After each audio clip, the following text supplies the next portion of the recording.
ইন্ডিয়ার কোনো গভর্নমেন্ট একমাত্র মুসলমান যদি সে হইতো, আমেরিকারে লাত মারিয়া আরব সাগর বুঝি ফাড়ি দিয়া বুঝি ফেলাইলাম মনে। কিন্তু আমরা রয়েছে গা দুর্ভাগ্যবশত আমরা ইন্ডিয়ার বুঝি খসাই খালি মুসলমানের উপরে বুঝি জুলুম।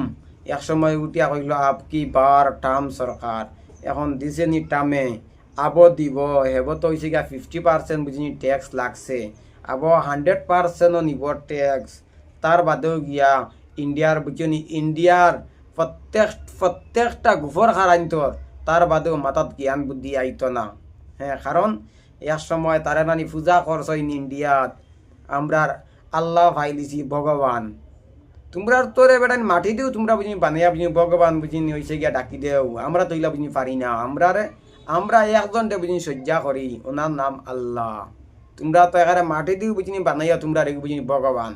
আর তোমরা তো বাপর তো দুনাই তো অভাব নাই, যেসব তোমরা বাপ বুঝি বানাইতে বুঝি পারো। তোমরা ইন্ডিয়ার হ্যাঁ গভর্নমেন্টর যদি হিম্মত রয় তে একটা বার্তা যদি সে হোক না যেন, একটা বার্তা হোক যেন ওখানটা আমেরিকার বুঝিনি আমেরিকা ডোনাল্ড ট্রাম্পে ইন্ডিয়াত বুঝিনি জুলুম জার করিয়া ইকান তো হিম্মত হইতো না। ইকান হিম্মত একমাত্র বুঝিনি মুসলমানর। যেন আমেরিকার আছে নানি হয়েছে গা নাভাকরা লাত মারিয়া বুঝিনি তার দেশে বুঝিনি ফাটাইলা মনে। এটা খান হিম্মত আল্লাহ একমাত্র বুঝিনি মুসলমান। তোমরা নাই বুঝছো, নিঃসরম করো তোমরা পানি ডুবিয়া মরো।